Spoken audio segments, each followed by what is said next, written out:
of God strong in our lives. Keep the spirit of hope and the grace of healing alive every day. Keep the faith. Join us every morning for the celebration of the Holy Eucharist with the Jesuits from the Philippine province. Keep the faith. Daily Mass with the Jesuits streams from Monday to Sunday at 8 o'clock in the morning on Radyo Katipunan's Facebook page, YouTube channel, Twitter feed, and other social media partners. To listen to music that uplifts the soul, follow JustCom PH on Spotify and JustCom Music on YouTube. Our music is also available on iTunes and Deezer. The hottest tracks from this side of the globe. This is Amplify Asia on Radyo Katipunan 87.9 FM. Baka naman pwede. Baka naman pwede. Baka naman pwede. Mga isyung napapanahon ating pag-usapan. Baka naman pwede. Gamit ang mga pananaw mula sa iba't ibang kalinangan. Baka naman pwede. Mula sa Institute of Philippine Culture, kami inyong samahan, tayo'y maghuntahan. Dito lang sa Baka naman pwede. Tuwing Huwebes, alas 3 ng hapon, dito lang sa Radyo Katipunan 87.9 FM. You're listening to the voice of the Blue Eagle. The voice of the Blue Eagle. Radyo Katipunan 87.9. Ready on the left, ready on the right, ready on the left, ready on the right, ready aim fire. Ready on the left, ready on the right, ready on the left, ready on the right, ready aim fire. Ready on the left, ready on the right, ready on the left, ready on the right, ready aim fire. Ready on the left, ready on the right, ready on the left, ready on the right, ready aim. Radyo, radyo, radyo, radyo, radyo, radyo, radyo, Katipunan. Radyo, Katipunan. Radyo, Katipunan. Radyo, radyo, radyo, Katipunan. Radyo, Katipunan. Voice of the Blue Eagle, kami di mapipigil sa pagbabalitang tumpak at tama. Buhay atenista, sa loob sa labas ng eskwela, ating ibibida lahat ng eskwela. Radyo, radyo, Katipunan. Radyo, radyo, radyo, Katipunan. Radyo,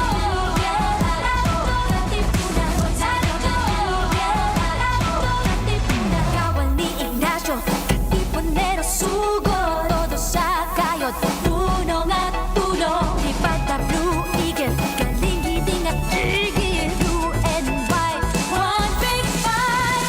Radyo, radyo, Katipunan. Radyo, radyo, radyo, Katipunan. Radyo,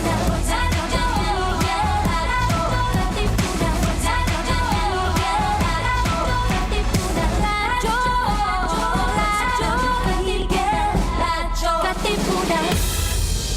Radyo, radyo, radyo, radyo, radyo, radyo, radyo, Katipunan.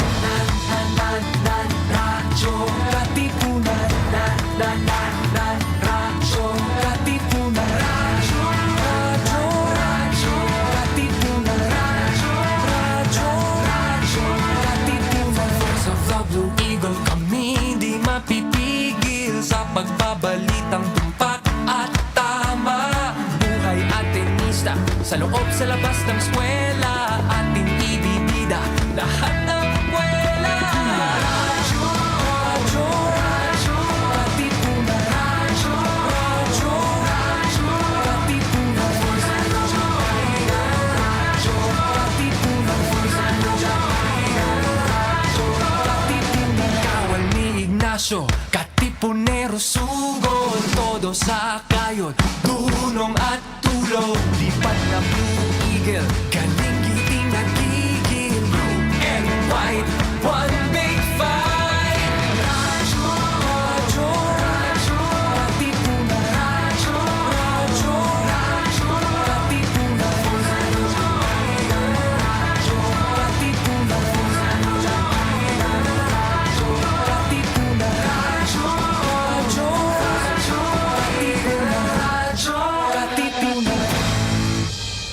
bakit ang mahal ng bili? Kailangan ba Bakit talaga laging magkapit? traffic May ka? freedom of speech? Saan? Marami tayong mga tanong. Tayo laban sa Bakit fake ganito? news? Ba makaiwas Bakit ganyan? Pag-asa pa bang Mga tanong tungkol sa bayan at sa buhay. Sino nga ba ang gawa?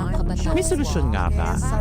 Sino ang may Para sagot? kanino ba talaga ang gobyerno? At sino ang magtatanong? Huwag mag-alala. We got you! Dahil dito, bawal ang dead air. Sa Nagtatanong lang. Kasama si JR Santiago tuwing Webes ng gabi, makiusyoso, makidiskurso, at makialam. Dahil ang tamang tanong ay swak na solusyon. So magandang araw po sa inyong lahat and welcome to another episode of Nagtatanong Lang kasama si JR, ang inyong lingkod, si JR Santiago. And this week po, we have a special episode because papalapit na po ang World No Tobacco Day on May 31. Kaya ang topic ngayon, sobrang timely, ang paglalaganap ng heated tobacco products or HTPs at vaping. At kung paano nga ba nakakaapekto sa kalusugan, public policy at higit sa lahat sa ating mga kabataan. So kasama natin ngayon ang tatlong powerhouse guests from different fields and different countries. First, we have Dr. Sophie Brasnell from the University of Bath in the UK, or the British Isles, as you'd like to call it. She's the lead author of a major new study reviewing the science of heated tobacco products. So Sophie, please say hi to our audience. Thank you, JR. Hi, everybody. And thank you for coming all the way from the United Kingdom. And of course, we're also joined by a long-time public health champion, one of the giants in the tobacco control advocacy, Dr. Maricar Limpin, a pulmonologist from the Philippine Heart Center. Isa po sa pinaka-bosses ng medical community pagdating sa tobacco control. So Doc Limpin, please say hi to our audience. Hello, good evening everyone, and I hope that you will continue to stay tuned to our talk. Yes, thank you. I'm sure we're gonna learn a lot from you tonight, no? And of course, last but not the least, no, we have a youth advocate and change maker, no? One of my idols when it comes to initiating change for led by young people, no? Si Jenny Magod, Executive Director ng Positive Youth Development Network, para syempre bigyan ng tinig yung mga kabataan, no? Kasi that's what we are doing this for young people. So, Jenny, please say hi to our audience and our listeners. Hello, everyone. Makabatang gabi po sa ating lahat. Yan. So, thank you, Jenny. I'm sure the opinions you will share and your insights will help influence young people today. No? Okay. So, ngayon, kasi, why are we talking about this? Because now, I'm sure very visible na naman yung marketing ng tobacco industry. Online, events, social media, lalo na. And they're really targeting young people. So I think we need to ask an important question. Ano ba talaga yung epekto ng HTPs and vapes? Are they safe? Are they less harmful? And then, paano ba natin ipagtatanggol yung kinabukasan ng mga kabataan from the industry? How do we protect them from the industry? Because the industry's role or goal is to create lifetime customers for their products. So our questions today, we'll try to get answers from our experts and from our advocates today. So let's not, waste any more time. So let's get started. I'll start with Sophie. You're the first question. Just like any other regular, normal person on the street, we're quite confused. So can you tell us the difference between heated tobacco products and vapes, and what are the most common misconceptions about them? Absolutely. It's understandable that everybody's so confused because the industry keeps giving us more and more of these products, and it becomes increasingly hard to give them even names, let alone categorize them. So today we're talking about vapes and heated tobacco. So when it comes to vapes, what we really mean is electronic cigarettes. Electronics or e-cigs? E-cigs. Okay. E-cigs. And these are products that usually have an electronic device, hence the name electronic cigarette. And what those electronic devices do is they heat up some sort of liquid or salt that contains nicotine, usually plus some flavors like sweet flavors and things like that. Then heated tobacco products look very similar. So lots of people say they're also vapes. Vapes, yeah. And while they look like vapes, it's important we know the difference. So with heated tobacco products, they also contain an electronic device element. Okay. But rather than heating just nicotine and flavorings. They heat actual tobacco leaf. And that's the only difference. The names are very confusing, but that's the main difference. So if it's got tobacco in it, it's a heated tobacco product. If it's just the nicotine plus some other sweeteners and flavorings, then it's a vape or an e-cigarette. So just to clarify, vapes, of course, the end product's vapor. You're heating liquid, so it becomes vapor. But for heated tobacco products, you're actually heating tobacco. Yes. Right? I have a question. Are any of those smokeless? It's a great question, Yeah. and one that's really hard to answer because the industry has been so vehement in arguing that these products are smoke-free. And it's interesting to think about why they've done that.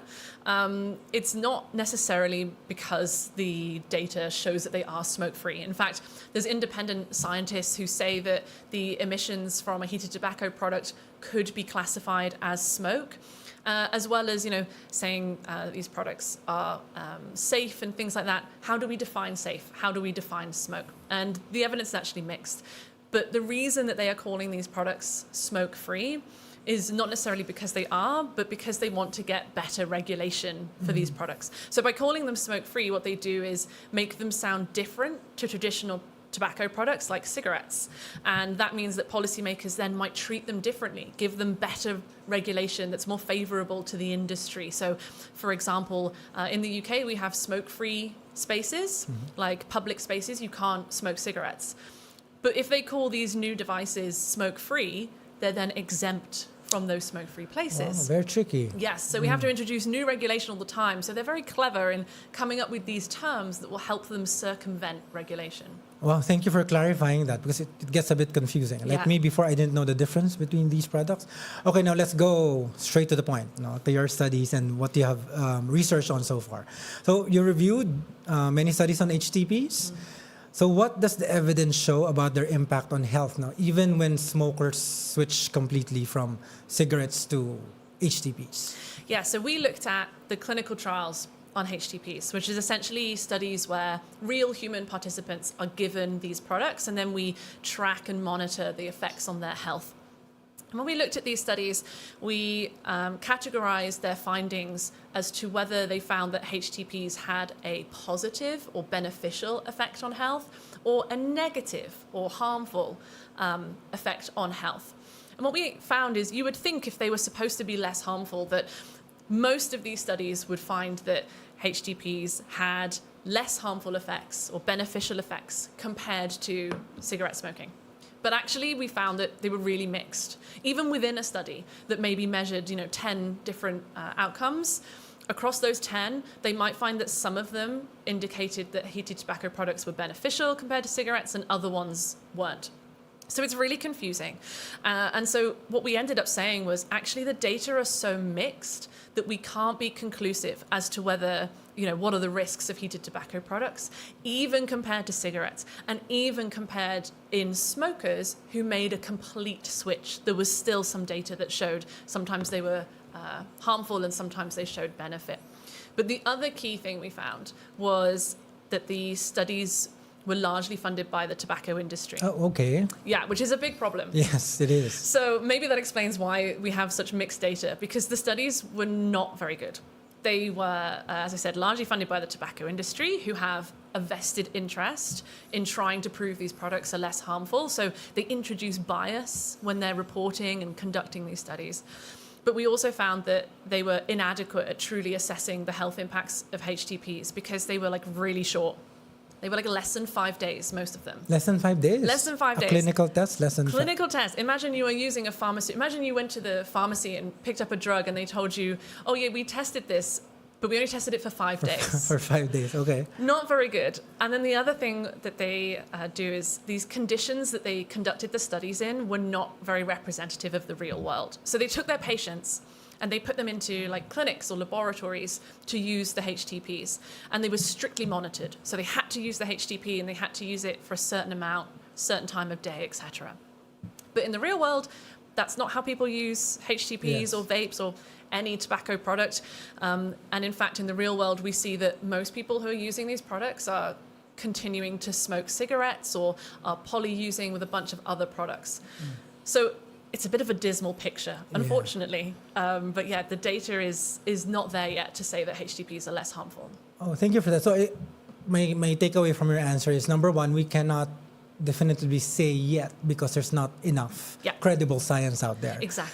But on the other hand, that only also says that the industry claims are based on studies they funded themselves, which is not so credible. Yeah. Okay, so, all right, we'll get back to that now. A very interesting answer. Now we go to Dr. Limpin. I'm not going to ask you what vapes are anymore because Sophie already explained, but my main question for you, what do you see in your work every day? What are the most common health issues you've seen in people, especially young people, who vape? Yeah, actually, I've had a number of patients who came to me Marami na po ba? because of shortness of breath. Shortness or of breath, okay. even persistent cough with some shortness of breath. Okay. And the only risk factor, and these are all, by the way, JR, these are all young, very young population. So yeah, they are just in the 21, 22, 23 years old. Okay.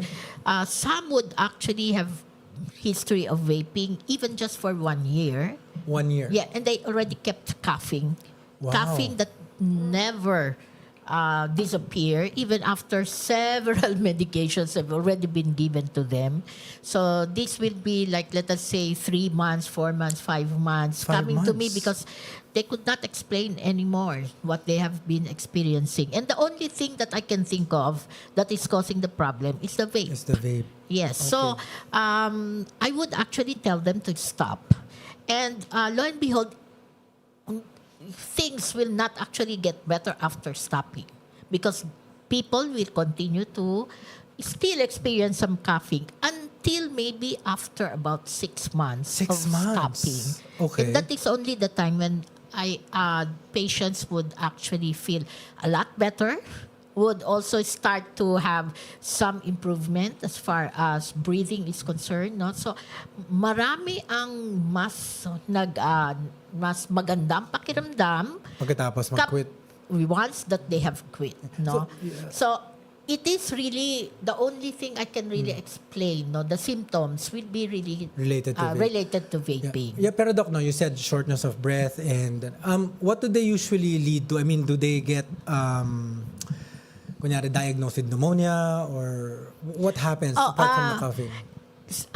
Of course, for the ones that have been seen by the other doctors, most of them will actually have been treated for pneumonia.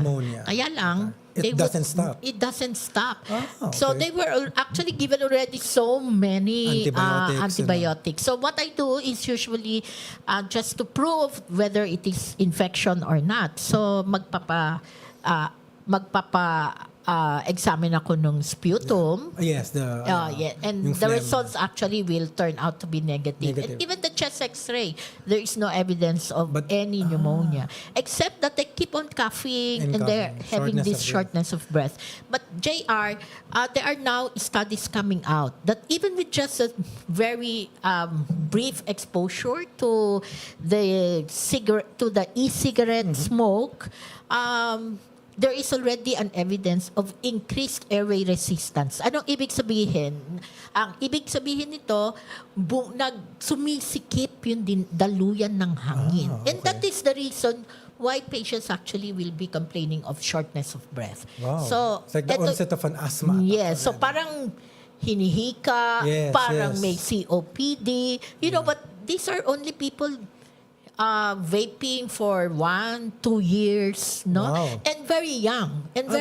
Yeah, speaking of which, Doc Limpin, I wanted to ask, what's the average age of young people who vape na may complications that you've seen on an average? Well, the ones that we are seeing will be in the early 20s. Early 20s? Yes, the early 20s. That's why when people actually, particularly those in the tobacco industry, would be saying or claiming that it is less harmful. How how can they say it is less harmful when we are seeing people as very young and now suffering already from the use of vape? So, walang basihan yung sinasabi nilang less harmful. Actually, nga yung next question ko sana, no? Kasi vape, the industry claim nila is less harmful, it's safer, it's a better alternative.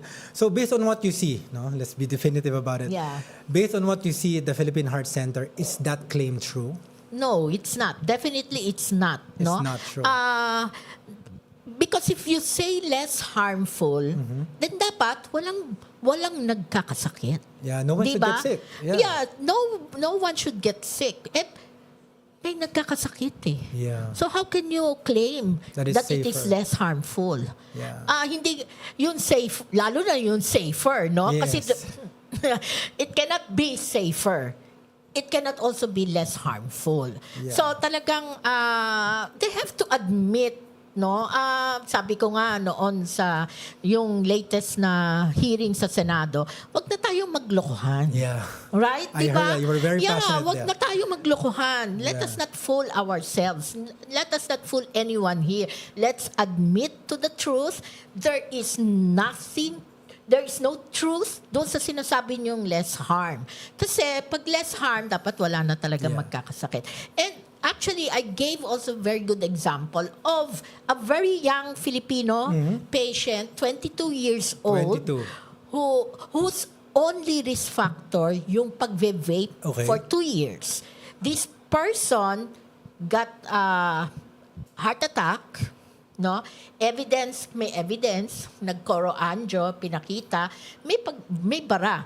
So, ginawan ng nag-angioplasty, so the coronary obstruction was actually relieved. But this person also had E-Valley. Oh, E-Valley. Yes. Can you and- explain what E-Valley is? Yes, the E-Valley is actually the e-cigarette or vape-associated acute lung injury.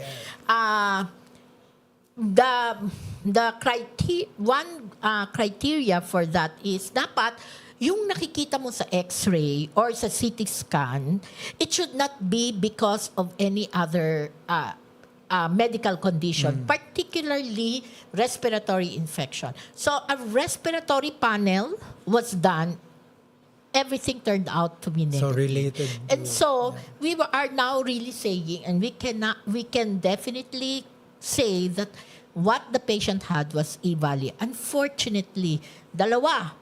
2. Inatake sa puso Okay. and had E-Valley. So unfortunately, that They died. patient died. Yan. So, that's fair warning, no? Lalo na for young people. Kasi, di ba, the people who vape now are getting younger and younger. The worst I've heard is 7 years old, pinatry ng kuya, mag-vape. So, you can imagine the risk, no? And at 22 years old, no, you lose your life because of vaping. Wow. So, thank you for that, no, Doc Lim. I'll get back to you. Marami pa tayong pag-usapan, no, sa vaping. So, now let's go to Jenny. Siyempre, ang boses ng kabataan, no? So, napag-usapan na natin kanina, di ba? That the industry is really targeting young people, especially through social media. Like, they make it look so cool, right? Their marketing is so flashy and so nice, no? So, can you tell us how they're doing it and why do you think that's dangerous? Actually, I agree po dun sa sinabi ni Doc, no, na talagang getting younger and younger. And nanonormalize po kasi, especially yung pag-vape nga. Actually, one of my friends po, may anak siya na 9 years old. 9 years old. Din yung, hindi naman nag-vape pa, but yung question niya sa mama niya is, Mama, kailan ako magiging, pwede mag-vape? Oh my So, gosh. ganun na siya ka-normalize po, no? And yun nga, may different strategies po talaga na ginagawa yung industry. Unang-una na yung nakikita natin yung marketing nila when it comes to the packaging, no? Yeah. Ng kanilang mga Ang produkto. gaganda. Ang gaganda. Kahit sabihin nila na hindi talaga yan targeted sa young people eh. Pero cartoon characters, they're using cartoon characters, Exactly. animes. Meron pa nga may mga game na daw no, na vape. games May na. game. So na parang Okay. may parang Tamagotchi nga daw siya, sir, na pag hindi mo pinaf, namamatay yung character. So wow. may mga ganun silang marketing na, no. And at the same time, the vape stores po talaga, sobrang, kung titignan mo siya, like kahit ako, parang mapapawaw ka, like very colorful, no. So parang nakaka-entice siya na puntahan. So yun, also yung flavoring po, no, na parang, Flavors, yeah. yes, yung mga flavoring talaga, na yung mga bata, parang naku-curious sila na parang, eto meron akong like bubblegum flavor, ganyan. Or like strawberry flavor. So parang, syempre ikaw, iisipin mo, kung ganyan pala kasarap, like parang paano mo masasabi na harmful yun? So yun po talaga yung isa sa strategy ng industry, no? Yung packaging nila, yung using flavors to hook young people. But at the same time, yung narrative po na ginagawa, or parang... What do you mean by that? Yung, for example, yung nabanggit po ni Doc Sophie kanina, no, na parang they're saying that their products are smoke-free or less harmful.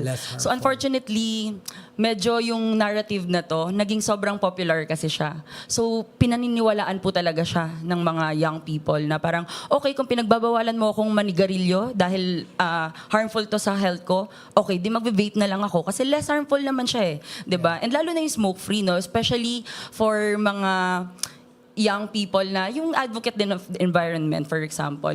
So sasabihin na dahil smoke-free yan, parang less harmful to the environment. So yung mga ganong klaseng narrative po, nakaka-hook din talaga siya ng young people. And lastly, siguro sir, no, so we have the marketing through packaging and using flavors, the narrative, and at the same time, yung mga ginagawa nga nilang, for example, engaging influencers.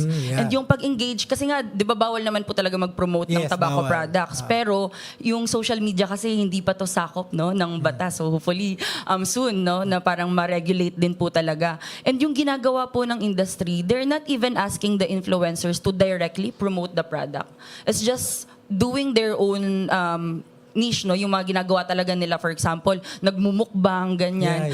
And then suot-suot lang yung vape or magpa-puff once in a while. And dahil doon, parang it looks so cool. Syempre, especially for young people, and they see people that they look up to, no, that they idolize using the product. So, syempre, parang na parang nakaka-influence talaga. So, those are like different ways po na nakikita natin na ginagamit ng industriya to really hook young people po sa paggamit ng produkto nila. And isang example niya, no, nung influencer, nakita ko si DJ Aoki.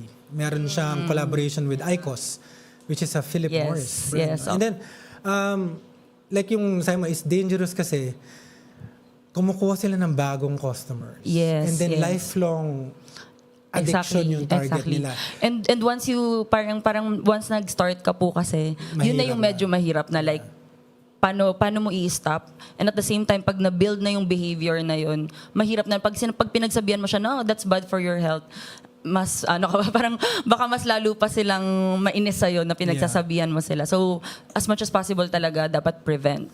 Isa pang danger na nakikita ko is like, parang medyo, I would call it evil, in the sense that the industry, alam nilang may namamatay. Pero they're doing everything they can para mas mapalitan yung mga customers at dinadagdagan pa nila ngayon with children and young people. Okay. So next question ko naman sa'yo, Jenny. No? So you work with a lot with young people na with PYDN. No? How do young people perceive vapes and HTPs? Tingin ba nila safe or cool or ano tingin nila? So for vapes po, alam na nila na it's actually harmful. So they know it. They know it that it's harmful.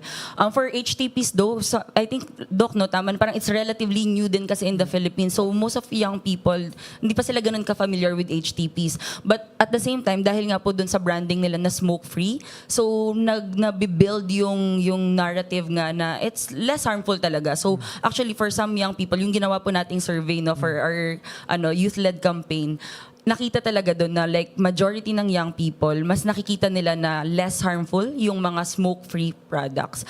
And at the same time, sir, so while nakikita naman ng mga young people na dangerous for their health yung vapes, kapag titignan natin kung ano ba talaga yung perception nila, the thing is, minsan nahihirapan silang ma-appreciate yung like far future. Like for example, if you tell them na dangerous yan for your health, hindi naman nila yung nakikita ngayon eh. Oo. So parang wala silang parang okay, matagal pa yan, ba't ko iisipin? Ang kailangan nga nila, instant relief. Like for example, di ko alam bakit ang daming mga kabataan ngayon, like stress na talaga sa buhay.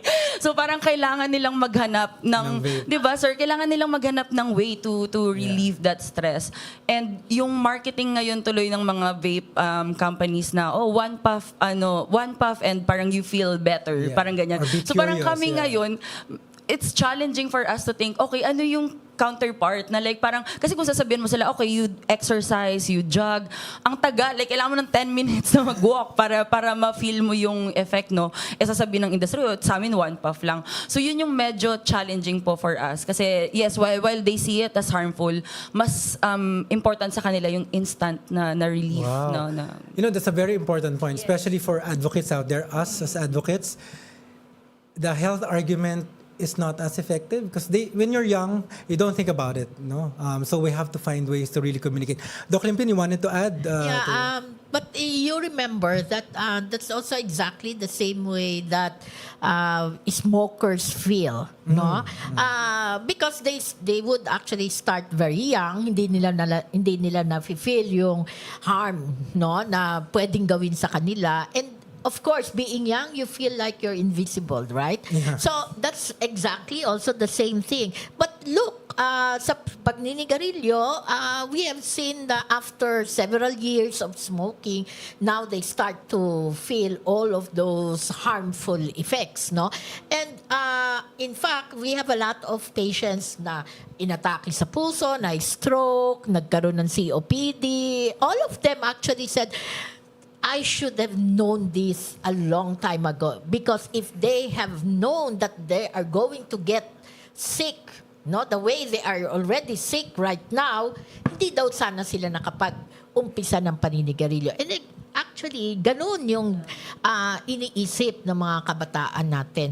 But with vaping, medyo mabilis din yung iba. But of course, no, there are parang anecdotal, no? It's just an anecdote because we are seeing this in just a few number of patients. So, hindi lahat nararamdaman nila yan sa ngayon. So, I think the others, because of some other factors, no? Maybe because genetically, mas malakas sila, no? So, they will not actually get sick immediately. But what about those whose genes are not really that good? Yeah, diba? we have the yun eh. So, predisposition. yes. So, about the HTPs, ano yun lang natin, like the ICOS. If you look at have you seen the website of Philip Morris? Yes. Sasabihin, ilalagay nila doon, lower concentrations of chemicals. Yes. And they will encourage you to compare the chemicals of standard cigarette with HTPs. Yeah. And talaga naman, mas mababa. Yeah. No? But you will also see doon sa kanilang website, lower concentration does not necessarily mean it is risk-free. Yes, exactly. So parang, ano ba talaga ang sinasabi ninyo? What are you saying to people? Is your product less harmful the way you are claiming, or you're just trying to fool everyone into thinking that you are less harmful, when in fact it's not. Thank you for that. No, that point actually leads me to my next question for Sophie. Kasi in our discussions, diba, one thing I found very interesting is that you can correct me, no? That you said that in cigarettes, there are 7,000 chemicals. At least. And it's easy to say you're less harmful if you just remove one. Right? It's 6,909. Now, my question is, why is the industry able to say that? Like, what science are they basing that on? This was actually, I was going to add, because I think it's super interesting. When you look on the PMI, the ICOS website, if you scroll down to the little asterisks where they say, the source for that less chemicals claim, at least on the UK version and some other versions I've seen, they will say it's only based on 9 chemicals. Just 9 that their reduction is based on. 9 chemicals? Just 9 okay. out of the 7,000 that are in cigarettes, to try and make that claim. And then as well, the way that they do select the chemicals, it's based on chemicals that we know exist in cigarettes, right? And as I said, it's not hard to be less harmful than a cigarette. 7,000 chemicals. But actually, when you look across all the chemicals that you are exposed to in heated tobacco products from the emissions, there are actually some that are not only higher than cigarette levels, but are exclusive to heated tobacco products. So brand new chemicals. So on top of the 7,000, Yes. they added some more. I mean, they have new ones. Yeah, they into- have different ones, exactly. So it's not quite as high as 7,000, but there's several hundred chemicals that are emitted from a heated tobacco product, and some of those are at higher levels than cigarettes. And they will say, the industry says, okay, yeah, but they're not the important ones, they're not the harmful ones. Okay. And then if you go digging, of course, into PMI's, Philip Morris's files, you'll see actually when they did their own very brief look into those chemicals that were higher, they said, some of them actually are of toxicological concern. Some of them might be possible carcinogens, which means they could possibly cause cancer. They say that? Yes, in the very, very deep. Very deep. Very Okay. deep The fine, in the reports. fine print. The Okay. fine print.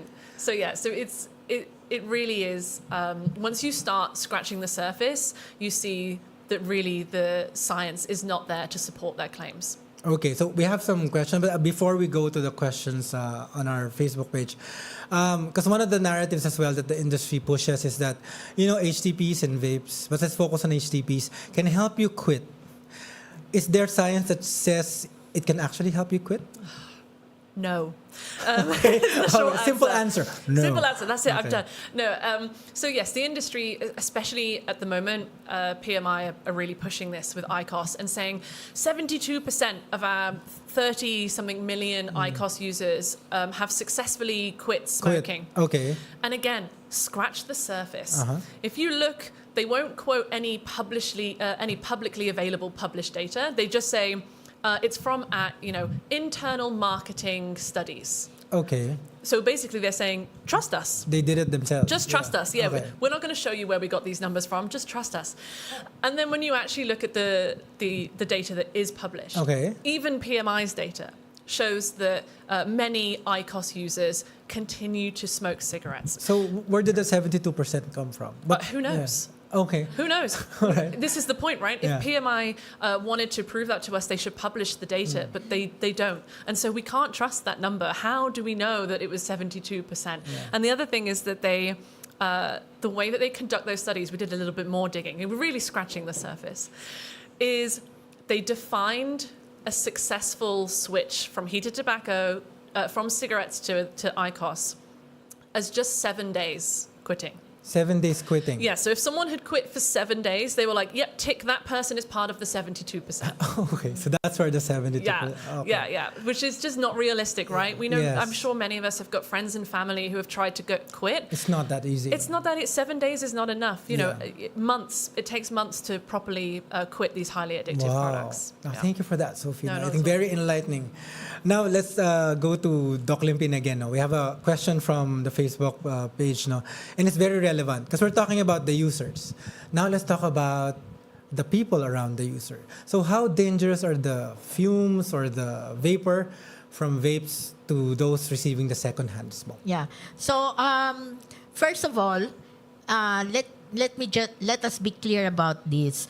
Yung industry will always say what we see is vapor.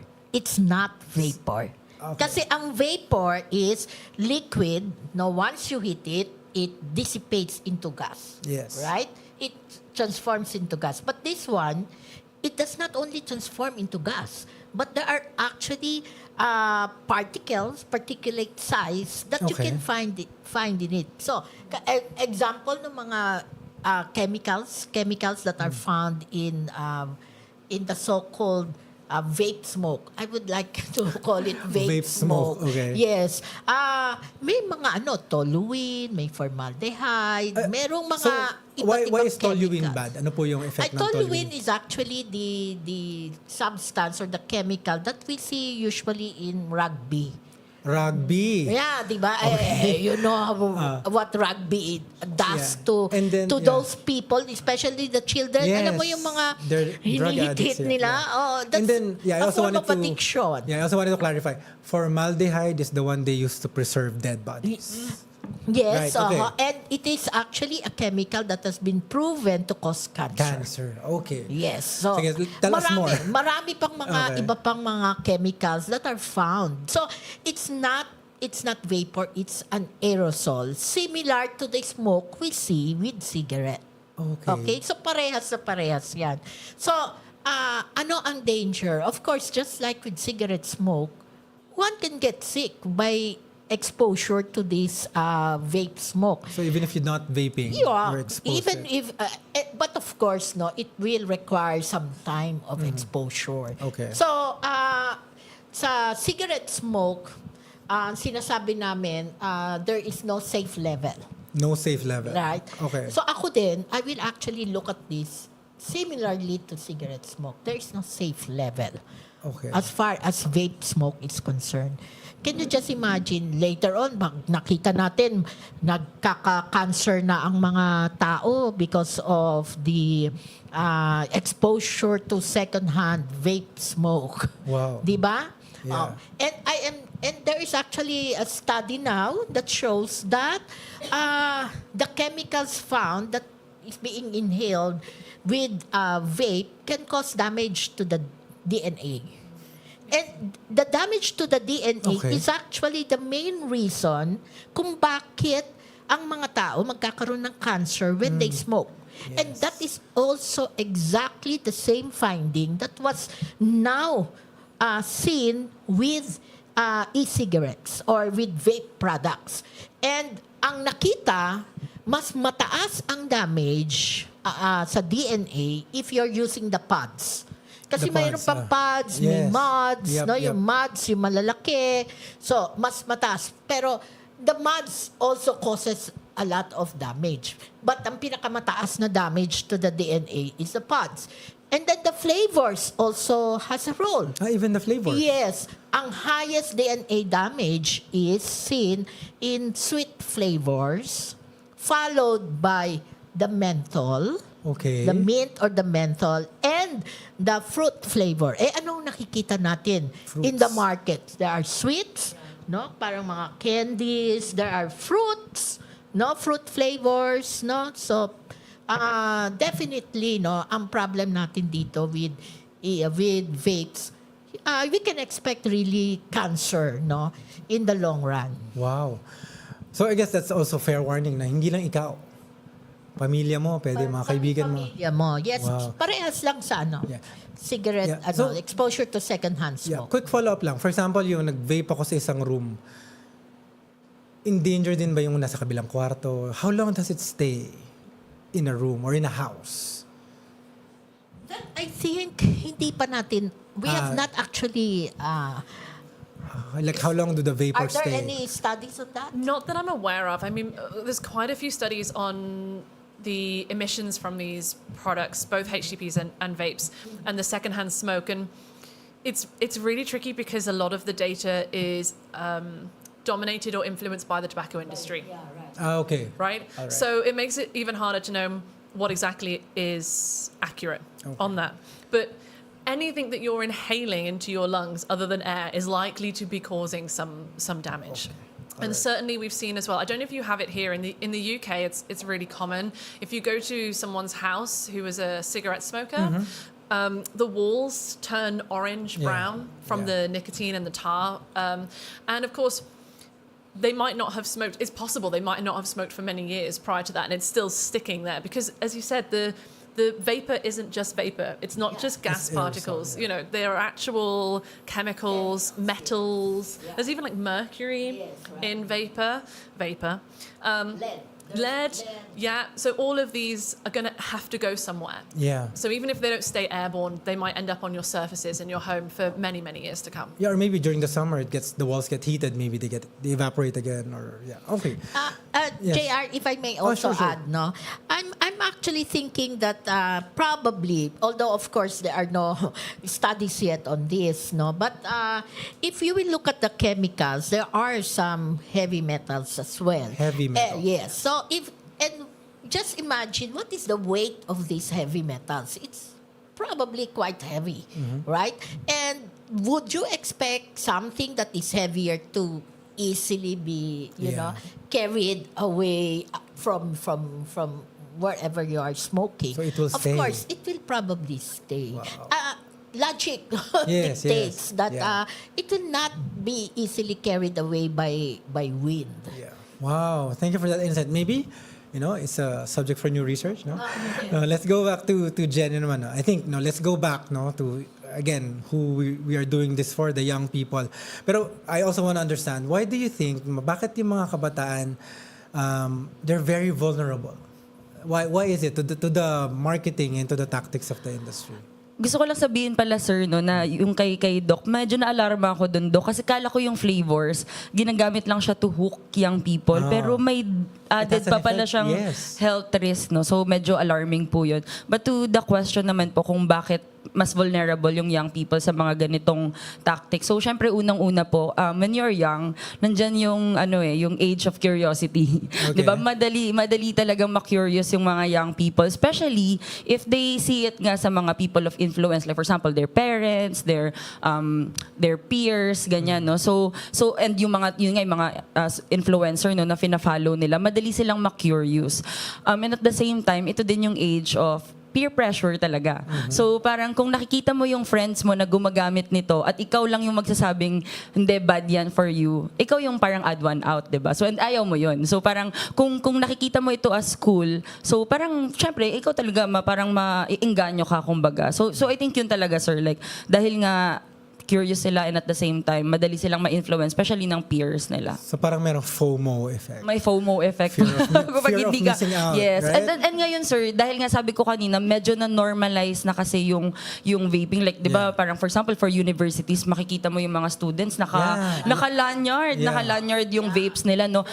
Yes, very colorful. Unlike po nung time namin, medyo nakakapaghalata ng age. Pero nung time namin, for example, nung tabako pa lang, yung cigarette, yung sigarilyo pa lang talaga yung mas common. Madali for us sabihin na pag yung may kaklase kaming naninigarilyo na parang, uy, ano ba yan? Parang bad yan, nakakadiri yan, parang ganyan. Ngayon po, dahil nga vape na yung mas ginagamit, hindi na siya, parang yung feeling towards it, parang hindi na ganun ka-strong, kumbaga. So parang kung may friend ka na gumagamit ng vape sa harap mo, parang hindi na ganun na parang, wag, parang ayokong makitang nagve-vape ka, ganyan. Kaya mas nano-normalize siya, sir. And mas madali tuloy for young people na gumamit. Kasi nga parang wala na ring mga friends nila na magsasabi sa kanila na wag nilang gawin yun. Yeah. Listening to the three of you, it seems like we're really up against a lot, no? And it seems like they are successful, no, in stealing young people's futures, no? So Jen, ang tanong ko sa'yo, no, what can young people do, no, to take back their future from an industry that's trying to create generations of new addicts, no, to nicotine and to whatever products they have? So what can young people like you do? I think 2 levels po, sir. So una is in your circle of influence. Okay. Like for example, yung sabi natin no, na parang for example yung parents mo ay naninigarilyo, minsan mahirap na for them na mag-stop because of parang kung sasabihin mo lang para sa health nila. Pero pag nakita nila na para sa yun, parang if you're saying na para yun sa health ko kasi ayaw kong magkasakit ako, minsan mas yung mga parents mas maniniwala pa nga eh. So una sa sa circle of influence mo muna, kung may friends ka na gumagamit, so sabi ko wag nating i-normalize na parang kahit vape pa yan, wag nating sabihin na normal lang yan, okay lang yan na gamitin nila, less harmful naman yan. So, ipakita pa din natin na like parang ayaw natin na nakikita yung mga friends natin na gumagamit ng vapes. And hindi yun maganda para sa kalusugan nila, sa future nila. But at the same time, syempre yung mga, especially for advocates, no, for youth leaders, maraming pwedeng gawin. Like for example, yung sabi nga natin, kung nananalo yung narrative ng industry, saying na these are less harmful, better to na alternative sa sigarilyo, ano yung pwede natin gawin as advocates? So parang we can come together. There's power in numbers. Yes. And diba? And young people ngayon, population-wise, sobrang dami ng young people. And when young people speaks, even adults listen. Yes. Diba? So parang kailangan talaga po mag-work together ng mga advocates, ng mga youth leaders, and also shaping their counter-narrative, no? And parang talaga ipakita na hindi sila papayag na i-steal or parang nakawin ng industry yung future nila. So, and then different like we can support, for example, yung mga ginagawa na ng DOH, ng different NGOs na working on tobacco control. So, kahit mag-volunteer, maggawa ng mga events. So, syempre yung mga young people, ang daming energy, madaming mga innovative ideas, no, na parang kung ginagawa na before yung mga tobacco control programs, pero baka hindi masyadong nagiging effective, especially towards young people, sila mismo yung makakapagsabi, okay, ano yung mga strategies that can be effective for us? Wow. So, yeah. Napakaganda ng sagot, no? She actually told us, what young people can do and how to reach them. Especially for those of us who have been here longer, they can tell us how to speak to them and be relevant. Okay, so now let's move our discussion to medyo policy discussion kasi doon naman din merong malaking pagbabago. No? So before, I wanted to ask Sophie about international context, but I want to go to the Philippines first. No?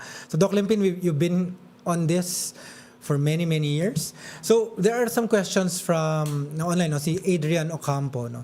I'll read the questions and then maybe you can try to answer all in one soup. No? So number one, given all this, why does the government still allow selling of e-cigs and vapes? And are there any attempts of banning them in the country? And like in other countries, like for example, Vietnam has successfully banned vapes. Are you aware of any push by policymakers to, first is, why are we still allowing them to sell? And then second, are there efforts in banning them?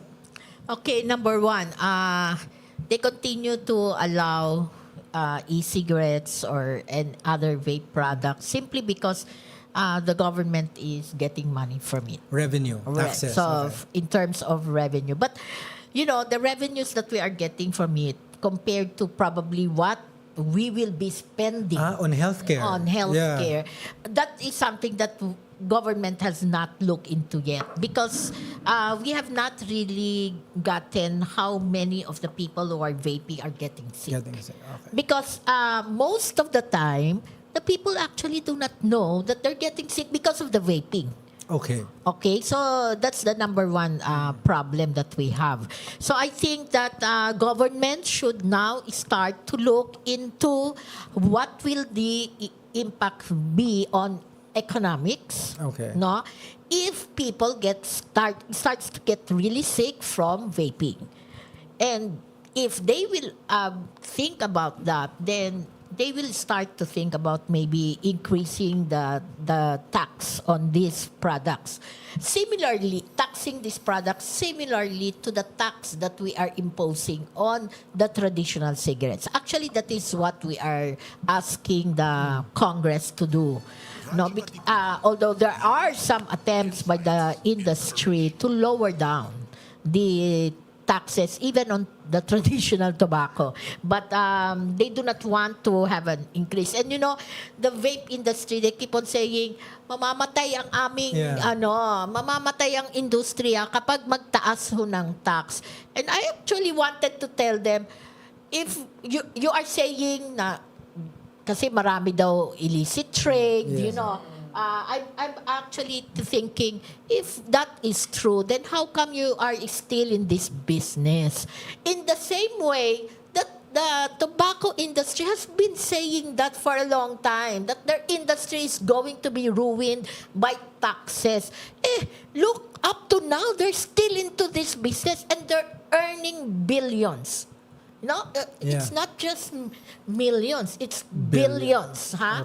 And maybe billions of dollars, I don't know. But in the other countries, that will be billions of dollars.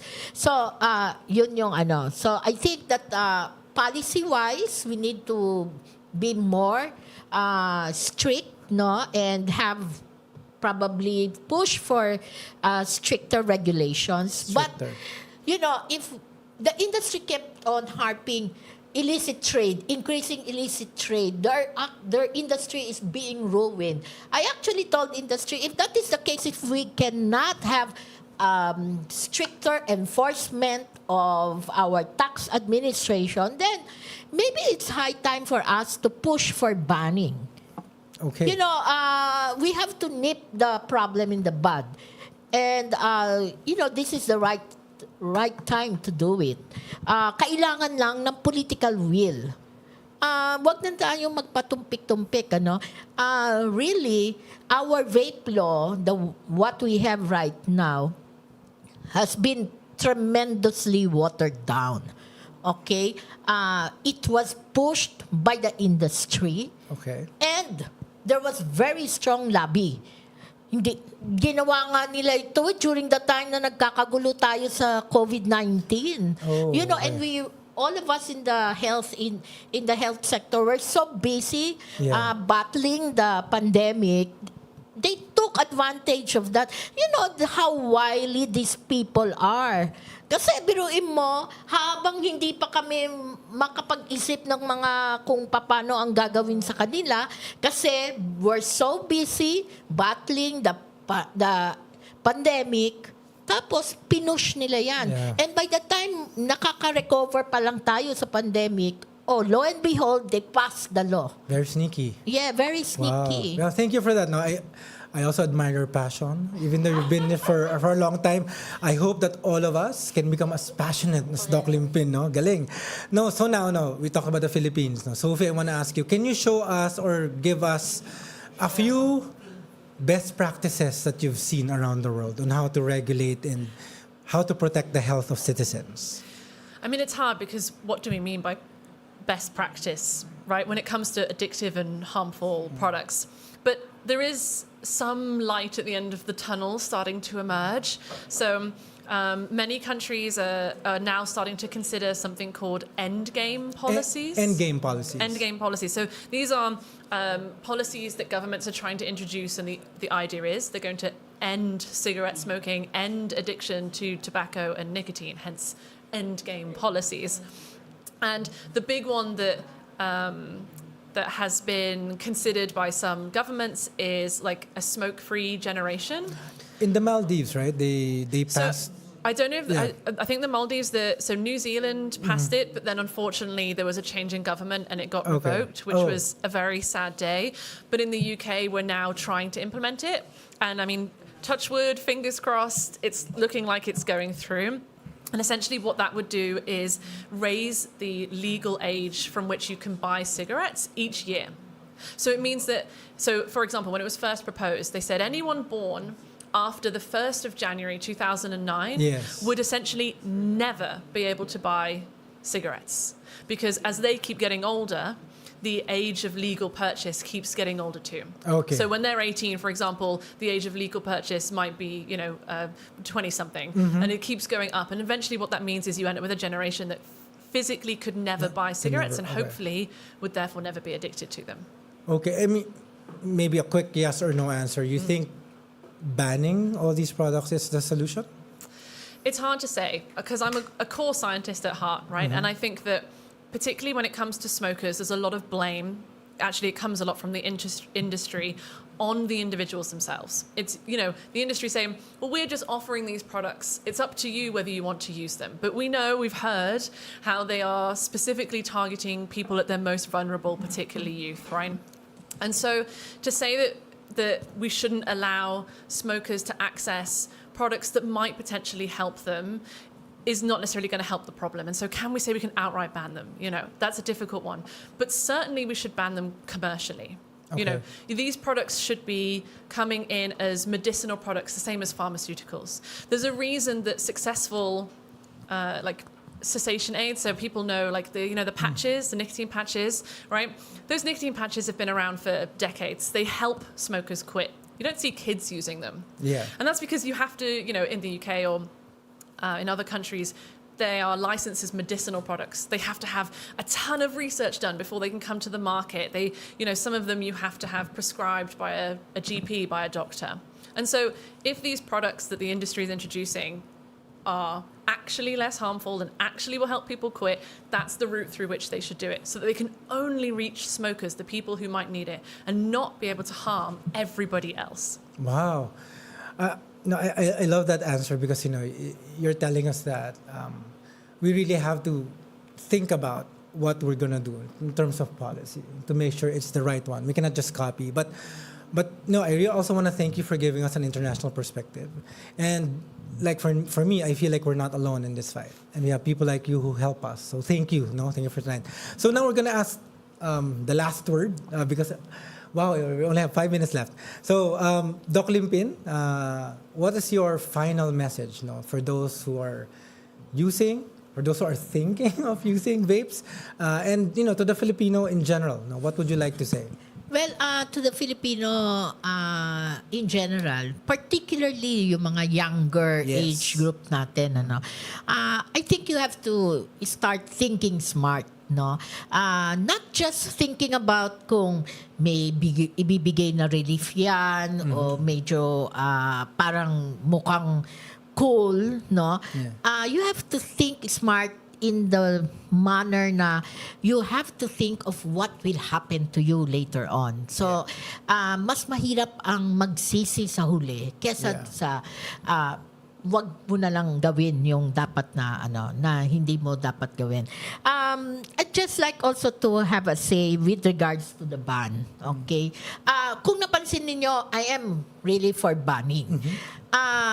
Kasi ngayon, the use of e-cigarettes or any vape products is purely for commercial purposes only. It is not for medical purposes. In fact, kung medical yan, dapat nag-register na sila sa FDA long time ago. Hindi nila ginawa yun. Okay. No? So, because hindi naman daw, whatever, no? They say they are offering it as an alternative to smoking. And yet, hindi sila mag-register sa FDA as a pharmacologic agent. No. So, yung sinasabi ni Sophie, it is because kung for medical purposes, then they should, of course, we should try to help the smokers be able to quit. And kung sa smokers, between smoking and maybe e-cigarettes, baka nga mas less. Baka lang ha? Baka, we're not yet sure. There's no science hindi pa tayo sure. Yes, okay? we're not sure. So, baka nga less harmful. And as Sophie said, anything pag i-compare natin sa sigarilyo, parang less na siya kasi 7,000 chemicals no? But again, here in the Philippines, there is no medical purposes for the use of the e-cigarettes or for any vape products. It is purely commercial and therefore we can ban it para sa mga kababayan natin. Wow, no? The passion, no? And what I really admire about that answer is, young people, think about your future, right? Think about it. Prevention is better than cure, right? And as you said, pagsisisi ay nasa huli. Okay, so now let's give the last word to our young person. So what's your message to young people, again, on how to fight back? No? Hello, sa mga young people, nasabi naman na din ni Doc kanina na kailangan natin pag-isipan yung future natin. And siguro lalo na dun sa mga kabataan na nag-express talaga ng kanilang kagustuhan na sumama sa laban. We hear, for example, sangguniang kabataan officials na gusto talagang maglabi ng mga policies pero sasabihin nila nagpo-push back, for example, yung leadership or for example, mga young people naman, mga advocates na sa feeling nila, i-judge sila ng mga friend nila kasi bakit nyo kami dina-judge kung gusto namin gawin to? Gusto ko lang sabihin sa kanila na hindi kayo nag-iisa sa laban. Yes. And lagi nyong tatandaan that you are fighting the good fight. Diba? Parang nasa tamang landas tayo. Yes. So kahit na madaming challenges, so sana hindi pang hinaan ng loob. And of course, may mga suporta tayo, PYDN is here. Nandito sila, Doc, nakita natin sobrang passionate. So sana magtulong-tulong tayong lahat para mapagtagumpayan natin tong laban na to. Well, I love that answer. And for me, I would summarize it in saying, you don't just fight the fights you think you can win. You fight the fights that are worth fighting. Yan. Wow. So, gusto ko sana ituloy pa, but we only have, this time, So, and that wraps up this episode of Nagtatanong Lang, Today, we dug deep, into the world of heated tobacco products and vaping, what they are, how the tobacco industry is pushing them, especially to our young people, and what that means, for our health, our youth, our future, especially here, in the Philippines. So, these products are marketed as less harmful or modern alternatives. But, what I've heard today, the science is not clear. And the risks are real. Mula sa kalusugan hanggang sa addiction at sa paraan ng pagmamarket, lalo na sa kabataan, it's very clear, that there are many questions that need to be answered. And as Dr. Gro Harlem Brundtland said, from former WHO Director General, a cigarette or a vapor is the only consumer product that, when used as directed, kills its customer. No? Ganon din dapat ang tanong natin sa HTPs and vapes. We should ask the same question. And as Corinthians 6:19 verse 20 says, do you not know that your bodies are temples of the Holy Spirit? No? Therefore, honor God with your bodies. No? Kaya sa usapin ng kalusugan, ang pagprotekta ng sarili ay hindi lang responsibilidad, it is parang isa siyang pananagutan. No? So as we face this evolving tobacco landscape, they're changing all the time. Let's be informed. Let's stay critical and let's act. Let's protect our youth, push for stronger policies, and expose the tactics of an industry that profits from addiction. So maraming salamat sa inyong pakikinig, and of course, maraming salamat sa ating mga guests. Thank you, Doc Sophie, Doc Limpin, Jenny, of course, at maraming salamat sa Radyo Katipunan and CBX Network for building the show today. And of course, thank you to those who listened and watched us tonight. So hanggang sa susunod na tanong dito sa Nagtatanong Lang, na kung saan naniniwala kami na kapag may tamang tanong, may swak na solusyon. So magandang gabi po sa inyong lahat at maraming pong salamat.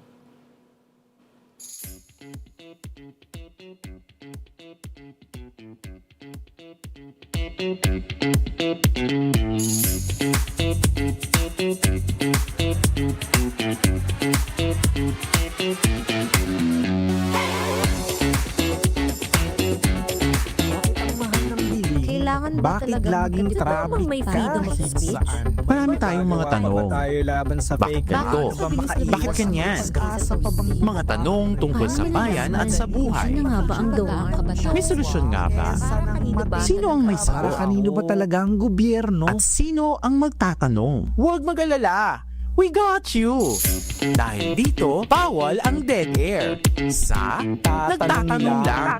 Kasama si JR Santiago, isang guro, public speaker at dating public servant na walang takot na magtatanong para sa mga sagot na dapat nating malaman sa tulong ng ating mga eksperto, leader at tayong mga mamamayan. Kasagutang para sa atin at para sa bayan. Nagtatanong Lang, ang bago mong public service program dito sa Radyo Katipunan 87.9 FM. Tuwing Webes ng gabi, makiosyoso, makidiskurso at makialam. Dahil ang tamang tanong